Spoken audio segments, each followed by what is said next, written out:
They said downsizing was about less. But for many older women, it turned out to be about more. More peace, more space to breathe, more moments that actually mattered.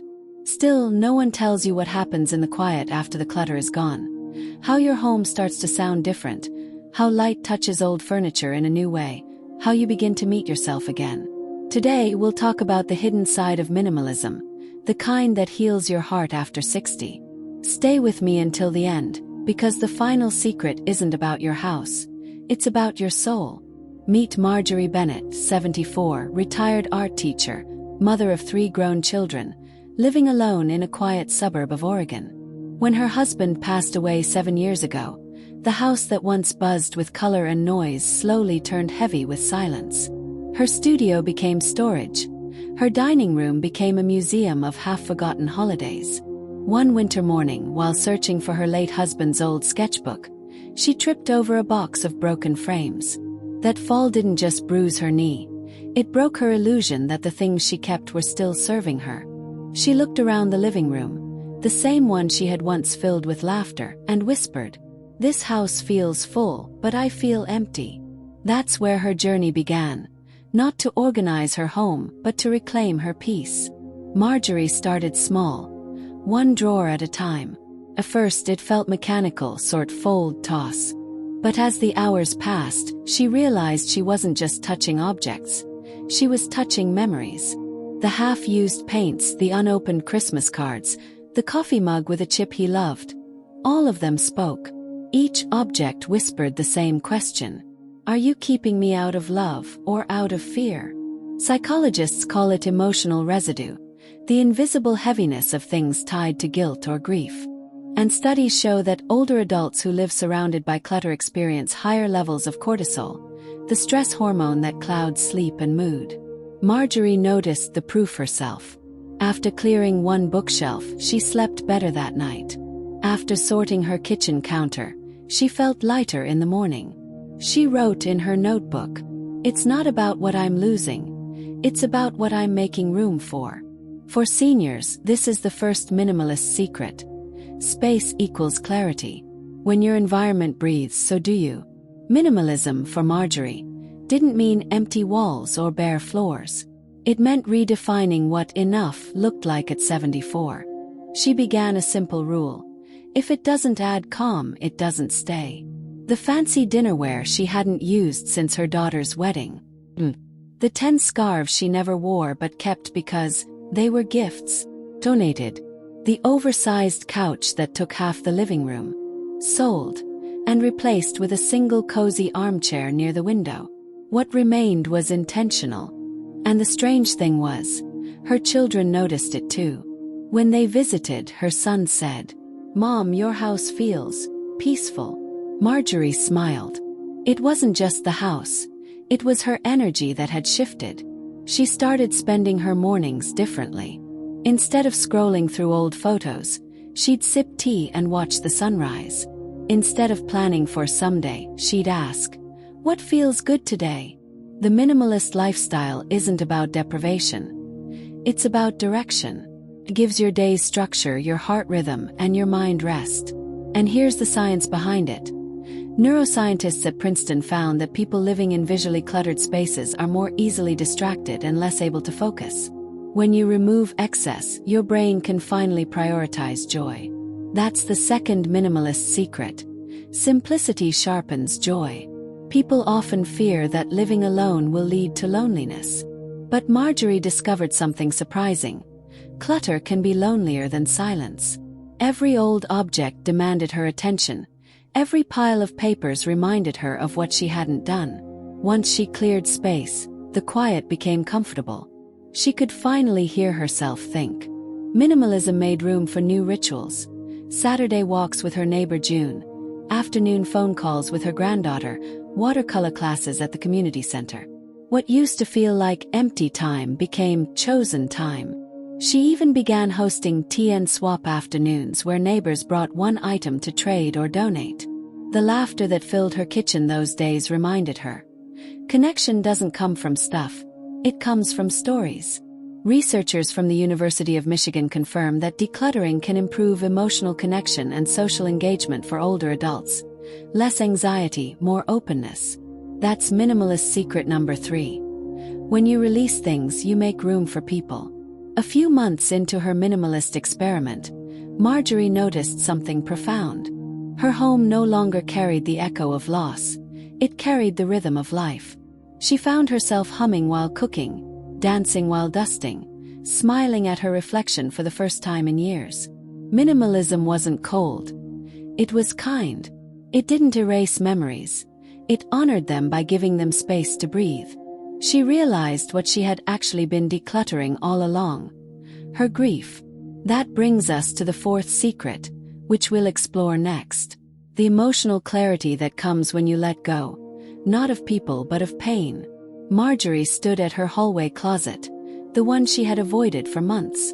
Inside hung her late husband's coats, still faintly carrying the scent of cedar and aftershave. Each button, each sleeve, was a chapter of their life together. For the first time, she didn't cry. She spoke softly instead. "Thank you for keeping me warm. But I can walk on my own now." Experts call this active acceptance, acknowledging the memory without freezing inside it. Marjorie folded one jacket to donate to a veteran's shelter, then kept the scarf he'd worn on their last trip. That single scarf became her reminder of gratitude, not grief. She wrote later in her journal, "I thought minimalism was about my house. But it's really about my heart finally having room to heal." That's the 4th secret. Decluttering is a form of forgiveness. Every item you release tells your past, "I learned what I needed to learn." The changes weren't just emotional, they were biological.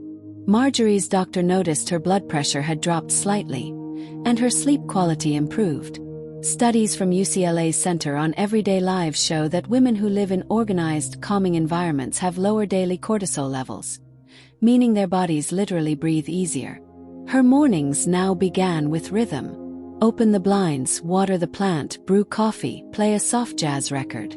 Each movement felt intentional. She began noticing small joys she'd once overlooked.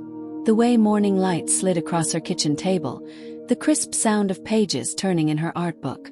Minimalism didn't strip her world. It sharpened it. That's the 5th secret. Clarity awakens wonder. When distractions fall away, beauty steps forward. Word spread through her community.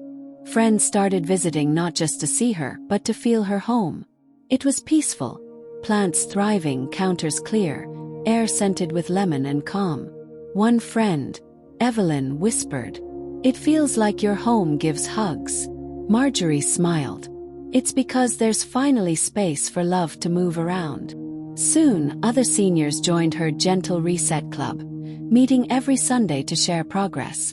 They laughed about forgotten junk drawers, traded declutter wins, and supported each other through emotional releases.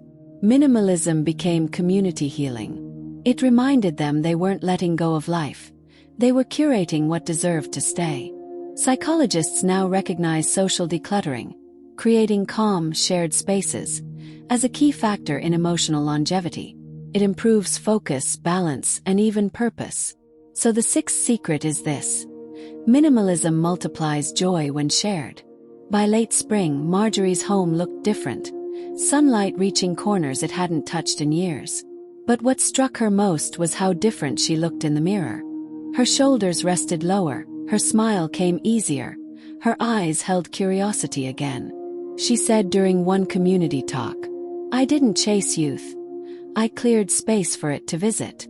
The house became a reflection of resilience. Each clean surface whispered a truth.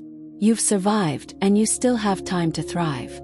She now used her old studio again, this time not for lesson plans, but for watercolor sketches. Her walls displayed color, not clutter. And when visitors asked how she managed it all, she said, 10 minutes a day, and one brave choice at a time. The 7th secret. Consistency builds confidence. Minimalism isn't a weekend project. It's a lifestyle rhythm. One rainy afternoon, Marjorie sat in her armchair, listening to the soft tapping of rain. Her living room was calm, warm, intentional. she realized something profound. Her house had stopped echoing with absence and started echoing with presence. Minimalism had turned her home into a sanctuary, not a storage unit. That evening she called her daughter and said, "I think I finally understand what home means at this age. It's not the size of the space, it's the peace inside it." Sociologists call this environmental contentment, a direct predictor of happiness among seniors who live alone. It's not about how much you own, but how much of what you own serves you. That realization became her 8th secret. Peace is the new luxury, and it's completely free. When she looks back, Marjorie laughs softly. All those years she thought she was protecting memories. She was actually protecting clutter. Now she protects moments. The laughter of her granddaughter baking cookies. The quiet satisfaction of reading by lamplight. The comfort of walking into a space that reflects who she is today, not who she used to be. Minimalism didn't erase her story. It edited it beautifully. She ends every journal entry with the same line. "I have less, but I feel whole." If you're watching this and your home feels heavier than it should, start small. One drawer, one shelf, one morning of courage. Because this isn't just about tidying up, it's about waking up. And when you do, you'll find the same thing Marjorie did. Freedom doesn't come from buying something new. It comes from finally letting go. So tonight, choose one object that no longer brings joy. Release it. Then notice how your shoulders relax and your breath deepens. That's the sound of your life making space for peace. If this story touched your heart, share it with someone who might need that same reminder. Hit like, subscribe to Reset for Seniors, and join thousands of others rebuilding calmer, lighter, and more meaningful lives. One simple choice at a time. Because sometimes the smallest space you clear becomes the biggest gift you give yourself.